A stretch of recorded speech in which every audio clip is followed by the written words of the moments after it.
नमस्कार, आदाब, सत श्री अकाल। स्वागत है आप सबका लीनियर अलजेब्रा के इस लेक्चर सीरीज में, जिसमें आज हम डिस्कस करने वाले हैं एचेलोन फॉर्म क्या होता है। अब रिड्यूस्ड एचेलोन फॉर्म और एचेलोन फॉर्म में क्या अंतर है ना। रैंक को फाइंड आउट करने के लिए एचेलोन फॉर्म में मैट्रिक्स को लाया जाता है, ठीक है।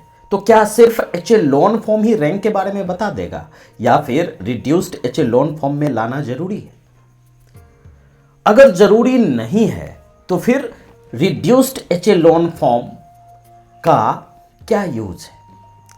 क्या रो कैनोनिकल फॉर्म को ही रिड्यूस्ड एचेलोन फॉर्म कह सकते हैं या ये दोनों अलग अलग है? ठीक है, इन सारी बातों का जिक्र बेहद खूबसूरती के साथ हम इस वीडियो में करने वाले हैं।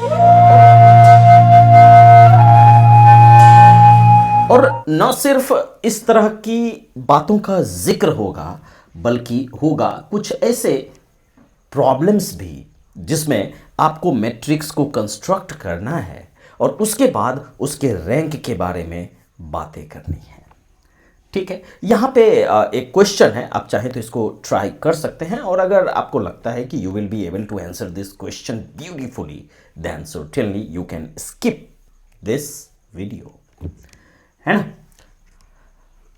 ठीक है। Otherwise let's go to start this session with the definition और concept we can say of echelon form, ठीक है। तो चलिए शुरू करते हैं। सबसे पहले समझने की कोशिश करते हैं कि एचेलोन फॉर्म क्या होता है। देखिए यहां पर एक दो बातें। सबसे पहले देखिए किताबी भाषा जो है वो किस तरीके से काम करता है, और इसी बात को जब हम एक आम बोलचाल की भाषा में कहते हैं तो वह कितना आसान हो जाता है, ठीक है। यहां पर एक बार मैं यहाँ पे पढ़ देता हूँ, लेकिन निश्चित तौर पे जो आम बोलचाल की भाषा है वो मैं यहाँ पे यूज करना चाहूँगा। एक दो शब्द यहाँ पे है। लीडिंग नॉन जीरो एलिमेंट, किसी भी रो का जो होता है वह first non zero element in that row. किसी भी रो में, मैट्रिक्स के किसी भी रो में जो पहला नॉन जीरो एलिमेंट है उसको हम लोग लीडिंग नॉन जीरो एलिमेंट कहते हैं। अब जैसे मैट्रिक्स है तो उसको एचेलोन फॉर्म में लाएंगे कैसे? तो लाते हैं एलिमेंट्री रो ट्रांसफॉर्मेशन वगैरह करके। अब एलिमेंट्री रो ट्रांसफॉर्मेशन क्या होता है, ये जो रूल्स है ये क्लास 11th में 12th में बहुत अच्छे से बताया जाता है कि दो रो है तो उसको अगर इंटरचेंज भी कर दें तो वह मैट्रिक्स जो है इक्विवेलेंट होता है। एक रो में किसी नंबर से मल्टीप्लाई करके दूसरे रो में ऐड करते हैं, ठीक है, तो भी वह मैट्रिक्स जो गिवन मैट्रिक्स है उसके इक्विवेलेंट रहता है। ऐसा इसलिए हो पाता है क्योंकि मैट्रिक्स जो है वह सिर्फ एक अरेंजमेंट है। तो हम यह उम्मीद करते हैं कि जो रो ट्रांसफॉर्मेशन है या कॉलम ट्रांसफॉर्मेशन है ये सब आप बहुत अच्छे से जानते हैं, ठीक है। और कोई भी एक गिवन मैट्रिक्स है तो उसको उसके एचेलोन फॉर्म में लाने का मतलब यही है कि कुछ रो ट्रांसफॉर्मेशन के थ्रू उसे हम एक खास तरह के फॉर्म में लाते हैं जिसको कि एचेलोन फॉर्म कहते हैं। अब सवाल यह है कि एचेलोन फॉर्म में जब कोई मैट्रिक्स आता है तो उसमें क्या क्या खासियत होती है, और आगे हम यह भी देखेंगे कि उन खासियत का यूज हम किस चीज के लिए करते हैं, ठीक है। तो यहां पर अगर हम देखने की कोशिश करें तो यहां पे यह लिखा है कि रो ट्रांसफॉर्मेशन के थ्रू किसी भी मैट्रिक्स का जो इक्विवेलेंट फॉर्म है, अगर उसमें जीरो रो है तो सारे के सारे जो जीरो रो होंगे वो बॉटम में होंगे। अभी एग्जाम्पल से बिल्कुल क्लियर होगा, पहले इन बातों को अपने दिमाग में बसा लीजिए कि सारे के सारे जो जीरो रो है ना वो एकदम बॉटम में, मतलब नीचे होना चाहिए। और एक बात है जो जल्दी समझ में नहीं आती है, लेकिन फिर भी आम बोलचाल की भाषा में उदाहरण के साथ बड़े आसानी से समझाया जा सकता है। तो सबसे पहले किताबी भाषा कहता है etch leading non zero entry. अब यहां पे कहता है etch leading non zero entry, यानी कि उस मैट्रिक्स में जो रो है उसका पहला नॉन जीरो एलिमेंट है ना, ये पहले ही हमने बता दिया। ठीक है, in a row is to the right of the leading non zero entry in the preceding row, है ना। कहता है कि पहले वाले जो रो है उसका जो लीडिंग नॉन जीरो एंट्री होगा। ठीक है, अब इसको उदाहरण से ही समझाना, दिखा करके ही समझाना ज्यादा बेटर है। ठीक है, यहां पर देखिए ये जो 2 है, यह 2 जो है लीडिंग नॉन जीरो एंट्री है, क्योंकि यह फर्स्ट रो का पहला नॉन जीरो एलिमेंट है। यहां पर ये जो है ये भी क्या है, लीडिंग नॉन जीरो एंट्री है। जो दूसरा पोस्टुलेट था वो क्या कहता था, each leading non zero entry in a row is to the right of the leading non zero entry in the preceding row. Preceding row यानी कि जैसे ये पहले वाले रो, जैसे फर्स्ट रो में जो नॉन जीरो एंट्री है वो यहां पे क्या है, 2 है। तो अब इसके बाद वाला, मतलब ये पहला रो है, तो अब इसके बाद वाला जो रो है उसका नॉन जीरो एंट्री जो होगा वह पहले वाले के जस्ट राइट में होगा, प्रीसीडिंग वाले के राइट में होगा। यही चीज तो कहा जा रहा है यहां पे, each leading non zero entry in a row is to the right of the leading non zero entry in the preceding row, है ना।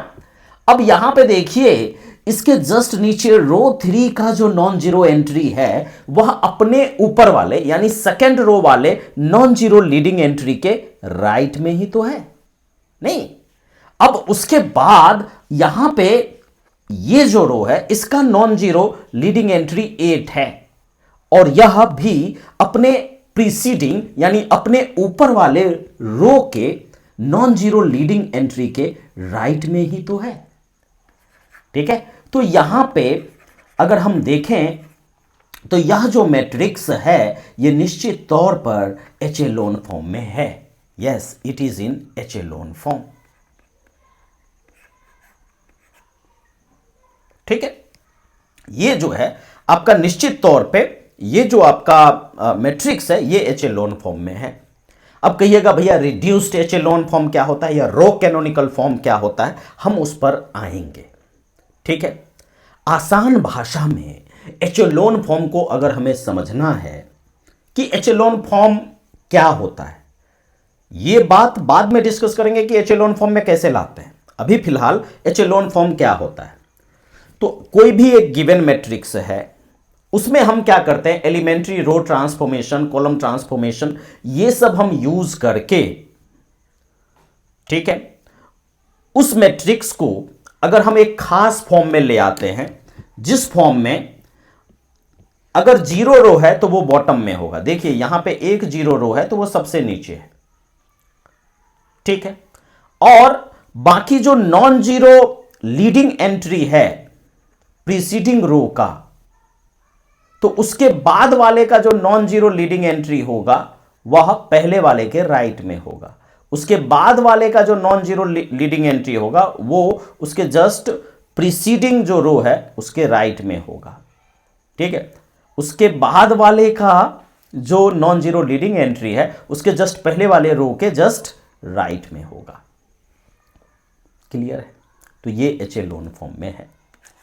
ठीक है, अब कहिएगा कि भैया एचेलोन फॉर्म में तो आपने ला दिया, ठीक है, ये तो आपने एक उदाहरण के तौर पे इस चीज को यहां पे ले लिया, लेकिन अब यहां पे देखिए, अब यहां पे थोड़ा सा टाइम लेंगे कि भाई थोड़ा किताबी भाषा को भी समझे। ये सब जो चीजें हैं JI J1 R, ये सब जो चीजें हैं ये कहीं ना कहीं क्या होता है कि भाई ये सब चीजें समझ में नहीं आती है, तो यहां पे हम उसको भी एकदम रेक्टिफाई करने के लिए, क्लियर करने के लिए हम चाहेंगे कि आम बोलचाल की भाषा में इसके मतलब को समझ लें, तो फिर ये जो देखने में एकदम मतलब लगता है ऐसा, वो चीजें खत्म हो जाएगी कहीं ना कहीं।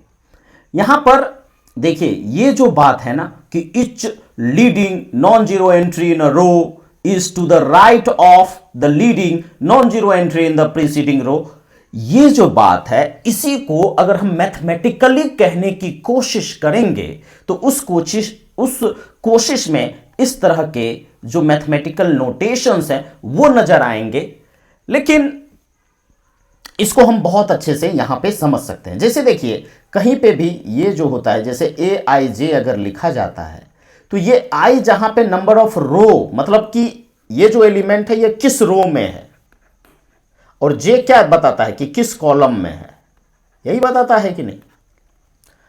यहां पे भी जैसे A1 J1 लिखा हुआ है, A2 J2 लिखा हुआ है, AR JR लिखा हुआ है, और ये कहा गया है कि J1 strictly less than J2 strictly less than JR है, ठीक है। और यहां पे ये जो है AIJ, ये जो है 0 होगा कब, जब I strictly less than R हो और J strictly less than JI हो। अब कहोगे कि भाई ये सब बड़ा ऊपर से जा रहा है, आइए समझते हैं। यहां पर देखिए A1 J1 बराबर 2, तो 2 कौन सा, ये है ना।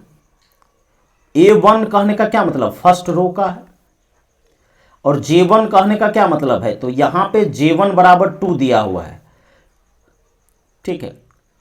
तो ये फर्स्ट रो और सेकंड कॉलम का है, तो J1 बराबर क्या हो गया, 2 ही तो हो गया। अब इसमें क्या दिया हुआ है कि जब भी J लेस देन JI होगा तो यहां पे AIJ क्या हो जाएगा, 0। तो यहां पे ये देखिए A11 जो है डेफिनेटली 0 है कि नहीं है। तो ऊपर वाला जो चीज थ्योरी में दिया हुआ है उसी को अगर हम ठीक से समझने का प्रयास करें तो कुछ भी, मतलब सीधी भाषा में जो बातें थी उसी को बस मैथमेटिकली उसको डिनोट किया गया है, और कुछ बात यहां पे है नहीं। अब यहां पे देखिए A2 J2 बराबर 3 दिया हुआ है, ठीक है। अब यहां पे J2 बराबर 4 है। अब इसका क्या मतलब है, तो यहां पर देखिए ये जो आपका 3 है ये A2 का मतलब सेकेंड रो में है, और J2 बराबर यहां पे 4 है, यानी कि देख लो 1 2 3 4 चौथे कॉलम में, यानी कि 3 जो एलिमेंट है यह दूसरे रो और चौथे कॉलम का एलिमेंट है, ठीक है। फिर यहां पे है A3 J3 is equal to 5, ठीक है। तो अब यहां पे जो J3 है वो यहां पे 6 लिया, तो डेफिनेटली यहां पे ये जो 5 है ये थर्ड रो और सिक्स्थ कॉलम में होगा। देख लीजिए first second third fourth fifth sixth column में, ठीक है। और यहां पे एक चीज और है कि भैया इस तरीके से लिखते लिखते ARJR तक अपन यहां पे पहुंचेंगे।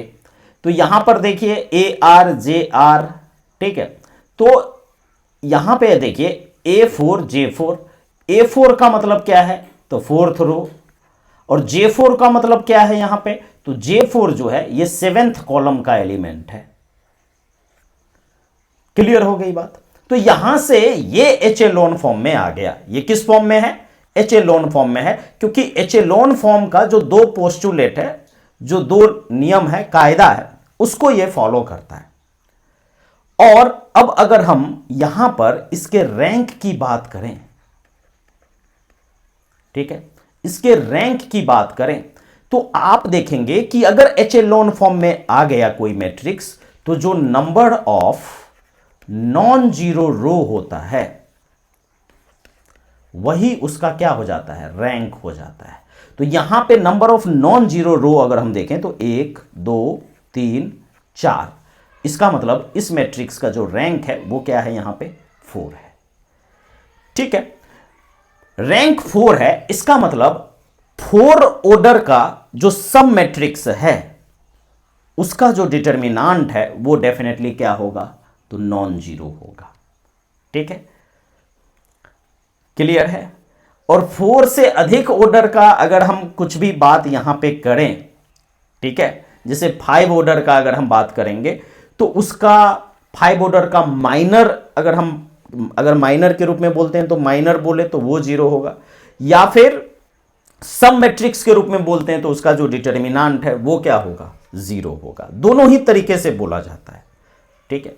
तो यहां पे एचेलॉन फॉर्म में लाने के बाद आप उसके रैंक के बारे में डायरेक्ट बोल सकते हैं। और जैसा कि मैंने पहले ही कहा है कि रैंक का बहुत इस्तेमाल है homogeneous system of linear equations को सॉल्व करने में, या non homogeneous system of linear equations को सॉल्व करने में, जिसको आने वाले वीडियो में हम बहुत अच्छे से समझेंगे। तो यहां पे एक चीज क्लियर हो गया, क्या क्लियर हो गया, कि अगर हम उसे एचेलॉन फॉर्म में ले आते हैं तो उसका जो नंबर ऑफ नॉन जीरो रो है वही उसके रैंक को डिसाइड करता है। अब सवाल यहां पर यह है कि एचेलॉन फॉर्म तो ठीक है, एचेलॉन फॉर्म की जो बात है ये तो बिल्कुल क्लियर हो गई। यहां पे जो पिवोट एलिमेंट, सॉरी पिवोट मतलब वही नॉन जीरो लीडिंग एंट्रीज जो है यहां पर, ठीक है, ये सारी जो भी चीजें हैं वो हमने यहां पे देख ली, ठीक है, एचेलॉन फॉर्म में ये आ चुका है। लेकिन अगर हम एचेलॉन फॉर्म से रिड्यूस्ड एचेलॉन फॉर्म में जाना चाहें तो क्या क्या करना पड़ेगा? और एचेलॉन फॉर्म में तो होना चाहिए, लेकिन इसके साथ साथ ये है कि लीडिंग नॉन जीरो एंट्री जो है, leading non zero entry must be 1। Leading non zero entry जो है वो 1 होना चाहिए। और एक प्रॉपर्टी होना चाहिए, क्या? इसके साथ साथ एचेलॉन फॉर्म में होने के साथ साथ और क्या प्रॉपर्टी होना चाहिए? तो leading entry in a column is the only non-zero element in that column, ठीक है, non-zero element in that column, ठीक है। कहने का मतलब यह है, अभी एग्जाम्पल से बिल्कुल अच्छे से दर्शाएंगे कि यहां पे ये जो आपका लीडिंग नॉन जीरो एंट्री है ना, इसको 1 बनाना पड़ेगा, वही रो ट्रांसफॉर्मेशन का यूज करके इसको भी 1 बनाना पड़ेगा, इसको भी 1 बनाना पड़ेगा। ये तो एक बात हुई। और इस कॉलम में जैसे यहां पे ये 5 है तो इसको 1 बनाइए, और इसके अलावा कोई भी नॉन जीरो एलिमेंट इस कॉलम में नहीं होना चाहिए, यानी कि इसको भी 0 बनाना पड़ेगा, इसको भी 0 बनाना पड़ेगा। वही काम इसमें करें तो ये 3 को 1 बनाएंगे, जैसे R2 को 1/3 R2 करके इसको 1 बनाएंगे, और उसके बाद इस 4 को भी 0 बनाना पड़ेगा, इस 8 को भी 1 बनाना पड़ेगा, और 8 के ऊपर जितने भी नॉन जीरो एलिमेंट है जैसे 2 और 7 इसको भी 0 बनाना पड़ेगा। एचेलॉन फॉर्म में आने के बाद अगर हम ये दोनों काम कर दें, ठीक है, तब उसको हम लोग रिड्यूस्ड एचेलॉन फॉर्म में कहेंगे, अदरवाइज नहीं। इस बात का ध्यान रखा जाना चाहिए, है ना। तो ये दो अगर हम ऐड कर देते हैं, ये दो चीजें एचेलॉन फॉर्म में ऐड हो जाती है, तो इसको हम बोलते हैं REF, रिड्यूस्ड एचेलॉन फॉर्म, या फिर इसी को बोलते हैं रो कैनोनिकल फॉर्म। इसी को क्या बोलते हैं? रो कैनोनिकल फॉर्म। क्लियर हो गई बात? रो कैनोनिकल फॉर्म और रिड्यूस्ड एचेलॉन फॉर्म एक ही चीज है। एचेलॉन फॉर्म कैसे आते हैं वो पता चल गया। एचेलॉन फॉर्म में ही दो चीजें और कर दें कि लीडिंग एंट्री जो भी है उसको 1 बना दें, और 1 के ऊपर और नीचे जो भी एलिमेंट है सबको 0 बना दें, एलिमेंट्री रो ट्रांसफॉर्मेशन का यूज करके। तब हमें जो मिलेगा वह होगा रिड्यूस्ड एचेलॉन फॉर्म या फिर row canonical form. I think this is absolutely clear, but not at. First of all we have to go through with the examples, ठीक है, and thereafter we will come to that good problem also. Okay, यहां पे देखिए कहता है reduced, sorry just a second, yes, कहता है reduce each of the following matrices to row canonical form. Row canonical form कहता है, इसका मतलब वो रिड्यूस्ड एचेलॉन फॉर्म REF के बारे में ही बोल रहा है। तो सबसे पहले रिड्यूस्ड एचेलॉन फॉर्म पे आने से पहले पहला काम तो ये ना करेंगे कि एचेलॉन फॉर्म में ले आए, ठीक है। तो अब यहां पे ये ऐसा जो साइन आप देख रहे हैं, ये इक्विवेलेंट मैट्रिक्स का साइन है। अब मैट्रिक्स क्या होता है? अरेंजमेंट होता है। तो अरेंजमेंट अगर हो रहा है, जैसे देखो ये आपका मैट्रिक्स है, इसको अगर हम एचेलॉन फॉर्म में लाना चाहते हैं तो क्या क्या करना? सबसे पहले ये जो आपका पहला रो है, इसमें यहां पे ये जो नॉन जीरो एंट्री है, इसको हम पिवोट एलिमेंट या फिर नॉन जीरो लीडिंग एंट्री बोलते हैं।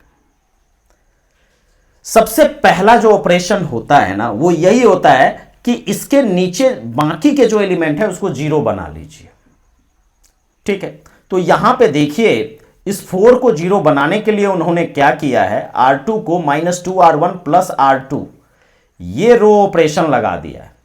तो -2R1 करेंगे तो -2 इंटू 2 4, और उसमें -4 हो गया, और उसमें 4 ऐड कर देंगे तो यहां पे 0 बन जाएगा। उसी तरीके से अब यहां पे R3 पे, अब चूंकि ये तो 0 बन गया, लेकिन अब उसके कारण क्या है कि ये भी 0 बन जाएगा ऑटोमेटिकली। ये जो चीज है ये अब इस एलिमेंट पे भी अप्लाई होगा तो ये 3 बन जाएगा, इस पे अप्लाई होगा तो ये -2 बन जाएगा, है ना। ये -2 कैसे बना, ये तो क्लास 12 में आप जानते हैं, -2R1 है तो -2 × 6 -12, आप +10 कीजिएगा तो -2 बन जाएगा। तो इस तरीके से ये जो चीजें हैं ये यहां पे हो चुकी है। अब अपने को क्या था कि 4 के जस्ट नीचे ये जो 8 है इसको भी 0 बनाना था, तो इसको 0 बनाना था तो फिर से क्या किया, -4R1 + R3, तो ये भी आपका क्या बन गया, 0 बन गया। तो यहां पर हमने ये देख लिया कि इसके नीचे बाकी जो दोनों एलिमेंट है वो डेफिनेटली यहां पे क्या बन चुके हैं, 0 बन चुके हैं। अब फिर हमें लीडिंग एंट्री की तलाश थी, हमें उम्मीद था कि यहां पे शायद लीडिंग एंट्री मिलेगा, लेकिन यहां पे लीडिंग एंट्री नहीं मिला, ये ऑटोमेटिकली 0 हो गया। तो अब इसके साथ जोर जबरदस्ती नहीं करेंगे, बल्कि देखेंगे कि सेकेंड रो में पहला नॉन जीरो एलिमेंट कौन सा है, 3 है, यानी कि 3 जो है ये अपना लीडिंग एंट्री है। जो लीडिंग एंट्री है उसके नीचे जो भी एलिमेंट है इसको 0 बनाना, यही हमारा तरीका होता है। जैसे यहां पर क्या था कि जैसे 2 था तो 2 के नीचे जो दोनों एलिमेंट थे उसको 0 बनाना हमारी प्राथमिकता थी। अब यहां पे 3 जो है ये लीडिंग एंट्री है, तो इसके जस्ट नीचे ये जो 3 है इसको 0 बनाना हमारी प्राथमिकता है, और इसीलिए हमने यहां पे क्या किया, R3 को रिप्लेस कर दिया -R2 + R3 करके, और उसके कारण क्या हुआ, ये 0, ये 0, ये भी 0, और ये 4 और ये 2। ठीक है, अब आप यहां पे देख सकते हैं कि ये जो आपका मैट्रिक्स है ये निश्चित तौर पे कैनोनिकल फॉर्म में, एचेलॉन फॉर्म में आ चुका है। कारण क्या है, जैसे यहां पे इसका सबसे पहली बात तो इसमें 0 रो नहीं आया, तो नहीं आया तो आप जबरदस्ती नहीं कर सकते उसको 0 लाने के लिए। ठीक है, इसका जो रैंक है ये नंबर ऑफ नॉन जीरो रो 3 है, तो इसका रैंक निश्चित तौर पे 3 हो जाएगा। ठीक है, अब इसमें 0 रो बना ही नहीं।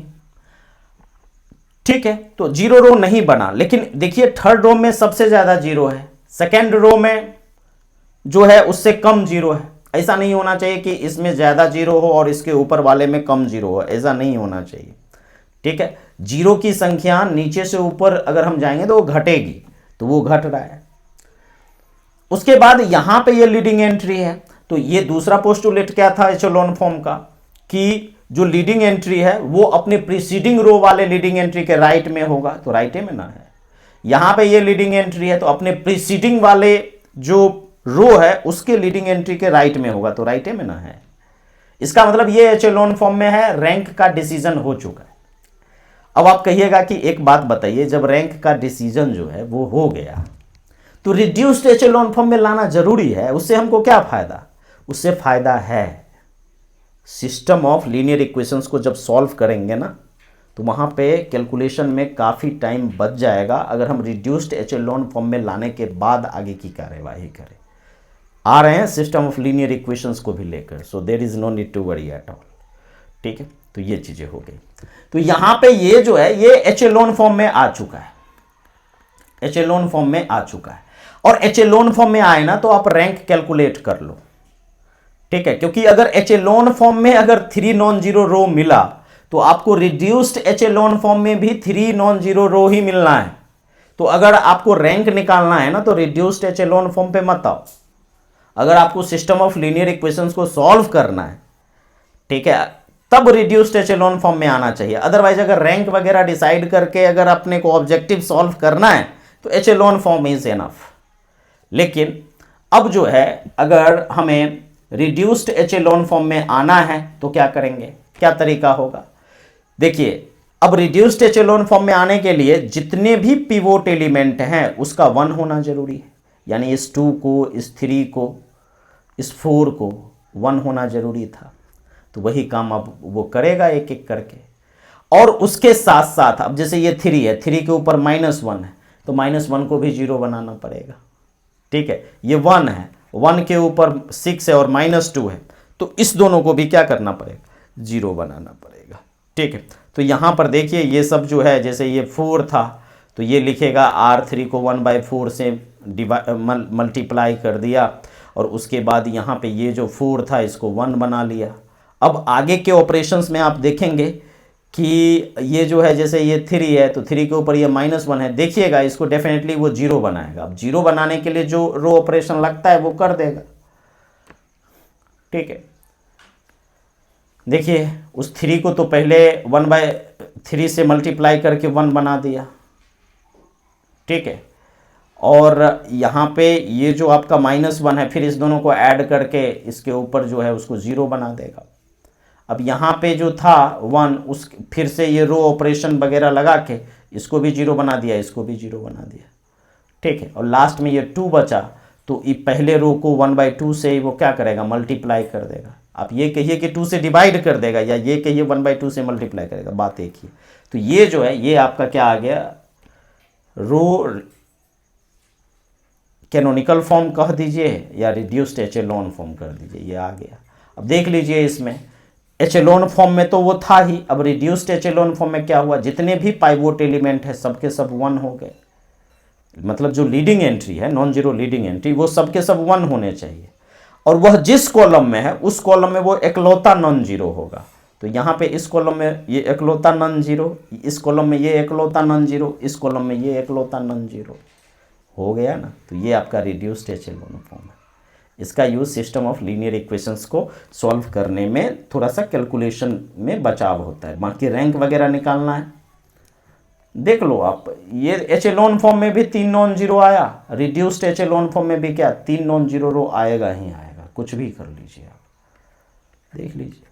तो क्या फ़ायदा है अगर आपको रैंक निकालना है तो रिड्यूस्ड एचेलॉन फॉर्म में लाने का, वो तो सिस्टम ऑफ लीनियर इक्वेशन में जब आपको ज़रूरत होगी, अरे यार अब कैलकुलेशन से बचना है तब वो काम करो, अदरवाइज रैंक वगैरह निकालने के लिए echelon form is enough. Clear. अब इसी में जो है एक दूसरा सवाल है, ये इसको आपको रिड्यूस्ड एचेलॉन फॉर्म में लाना है तो रो ट्रांसफॉर्मेशन लगा के एक अच्छी कोशिश करनी चाहिए कि इसको आप रिड्यूस्ड एचेलॉन फॉर्म में ले आओ। इसका आंसर यहाँ पे दिया हुआ है, ठीक है। अब यहाँ पे एक सवाल है, ठीक है, हमने आपको पहले ही बोला था कि अगर आप इसका आंसर जानते हो तो इस वीडियो को स्किप कर दो, क्योंकि आपका जो टाइम है वो निश्चित तौर पे काफ़ी महत्वपूर्ण है, ठीक है। हम लोग भी टाइम निकाल के जब भी आते हैं तो ये नहीं सोचते कि भाई आपका जो टाइम है उसको वेस्ट किया जाए, 1 सेकेंड भी इधर उधर नहीं होते हैं। यहाँ पे देखिए सबसे पहले आपको क्या करना है, इस मैट्रिक्स को कंस्ट्रक्ट करना है, ठीक है। अपन एक करके आपको यहाँ पे दिखा देते हैं। यहाँ पे इस मैट्रिक्स को आपको क्या करना है, निश्चित तौर पे कंस्ट्रक्ट करना है। कंस्ट्रक्शन के लिए क्या करोगे, यहाँ पे ए आई जे दिया हुआ है, और ए आई जे किस रूल को फॉलो करता है, तो आई और जे आपस में मल्टीप्लाई हो जाते हैं, ठीक है। तो जैसे अब यहाँ पे जो है एम और एन जो है वो निश्चित तौर पे m/n का है, तो वो 3 या 3 से अधिक ऑर्डर का है, तो अपने को नहीं मालूम कि कितने ऑर्डर का है, ठीक है। तो अब जैसे देखो, अगर हम यहाँ पे ये चीज़ें लिखते हैं A11, A12, A1n, ठीक है, फिर A21, A22, A2m, and by doing so ये जो है AM1, AM2, and by doing so AMn, ये काम अगर अपन करते हैं तो m/n ऑर्डर का मैट्रिक्स बन गया, आया ना, बन गया। अब देखो यहाँ पे ए आई जे बराबर क्या है, i इंटू जे, तो यहाँ पे i बराबर 1, j बराबर 1, तो पहला एलिमेंट क्या हो गया, बोल दीजिए जोर से, 1 इंटू 1। दूसरा एलिमेंट क्या हो गया भैया, 1 इंटू 2, क्योंकि ऐसे ही ना डिफाइंड है, ए आई जे बराबर i इंटू जे, फिर 1 इंटू n, फिर ये A21 है तो 2 इंटू 1, फिर 2 इंटू 2, ये इंटू है, डेसिमल मत समझ लीजिए, 2 इंटू n, समझे, एंड बाय डूइंग सो ये आपका हो जाएगा m into 1, m into 2, and by doing so m into n। Is this fine? Yes, m/n order का है, ठीक है, m/n ऑर्डर का है। अब इसका रैंक क्या होगा, यही ना पूछा, तो रैंक क्या होगा, अब आप देख लीजिए, अगर हम इसको अप्लाई करते हैं, Ri goes to Ri minus IR1, तो क्या होगा अगर हम यहां पे i बराबर, अगर हम यहां पे सेकेंड रो के लिए अगर हम बात कर लेते हैं, i बराबर अगर हम 2 ले लेते हैं तो क्या हो जाएगा, R2 गोज टू क्या हो जाएगा, R2 माइनस 2R1, यही होगा कि नहीं। तो इससे क्या होगा ये समझने की बात है। यहां पे ये है 1 into 1, 1 into 2 and by doing so 1 into n, फिर क्या है, अब देखो यहां पे 2 इंटू 1, तो यहां पे R2 हो गया 2, मतलब इसके लिए ये 2 इंटू 1 एंड माइनस 2 इंटू 1, तो 0 हो गया कि नहीं। फिर यहां पे 2 इंटू 2 यानी कि 4 एंड 4 माइनस यहां पे 2 इंटू R1 है, तो 4 माइनस 2 इंटू 2 यानी कि 4, तो ये 0 हो जाएगा एंड बाय डूइंग सो ये सारे के सारे 0 हो जाएंगे। तो i बराबर जब 2 लिए तो सेकेंड रो 0 हो गया, i बराबर जब 3 लेंगे तो थर्ड रो 0 हो जाएगा, और इसी तरीके से सारे के सारे जो रोज हैं वो क्या हो जाएंगे अपना 0। तो नंबर ऑफ नॉन जीरो रो जो है ये एचेलॉन फॉर्म में आ गया ना। अगर नंबर ऑफ नॉन जीरो रो कहें तो कितना होगा, एक ही ना, तो इसका जो रैंक है वो क्या हो जाएगा, डेफिनेटली 1 हो जाएगा। अब यहां पे जो रूल हमने बताया है कि i इंटू जे है, अगर वही रूल चेंज होके आई स्क्वायर इंटू जे का पावर 50 हो जाए तब क्या रैंक होगा, e का power I Q divided by e का पावर जे का पावर 57 हो जाए तब क्या रैंक होगा। ठीक है, तो क्या होगा रैंक, आप इसको डेफिनेटली कमेंट सेक्शन में आप हमें बताइएगा। देखिए जो हमने HW क्वेश्चन दिया था पिछले क्लास में, उसमें हमने m/n ऑर्डर का एक मैट्रिक्स दे दिया था, और मैट्रिक्स दे के यहाँ पे ये के ठीक है सारे के सारे एलिमेंट्स हमने इस तरीके से दे दिया था और पूछा था क्या रैंक होगा। तो अब देखिए एचेलॉन फॉर्म में अगर आप लाओगे तो R2 गोज टू, मतलब सॉरी Ri गोज टू, हम क्या लिख सकते हैं Ri माइनस R1। तो इससे क्या होगा, ये तो मतलब के रह जाएगा, बाकी सब क्या हो जाएगा 0। अब यहां से दो केस बनेंगे, अगर मान लीजिए के बराबर ही 0 है तो नल मैट्रिक्स, उस केस में रैंक जो है वो 0 हो जाएगा। अगर के जो है वो 0 के बराबर नहीं है तो उस केस में एक नॉन जीरो रो रहने के कारण उसका जो रैंक है वो क्या हो जाएगा 1। तो पिछले क्लास में हमने जो क्वेश्चन दिया था उस क्वेश्चन का जो आंसर है कि या तो उसका रैंक 0 होगा या तो उसका रैंक 1 होगा। तो 0 और 1 मोर देन 1 ऑप्शन वाला था, तो 0 और 1 दोनों वाले को अगर हम चूज कर लेते थे तो हमारा आंसर बिल्कुल सही आ जाता था।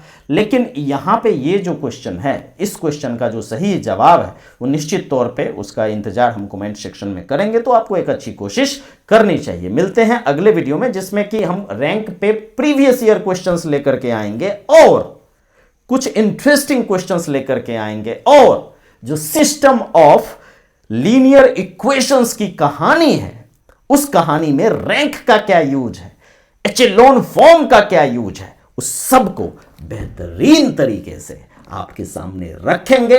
और इतना ही नहीं, रियल एनालिसिस का जो कॉन्सेप्ट है उसको बेहतरीन तरीके से कंप्लीट कोर्स के रूप में इस चैनल पे रखा जा चुका है। तो प्लेलिस्ट जरूर चेक करें और जुड़े रहें हमारे चैनल से। ओके, अग्रिम आने वाले जो आपके एग्जाम्स है उसके लिए बहुत बहुत शुभकामनाएं। धन्यवाद।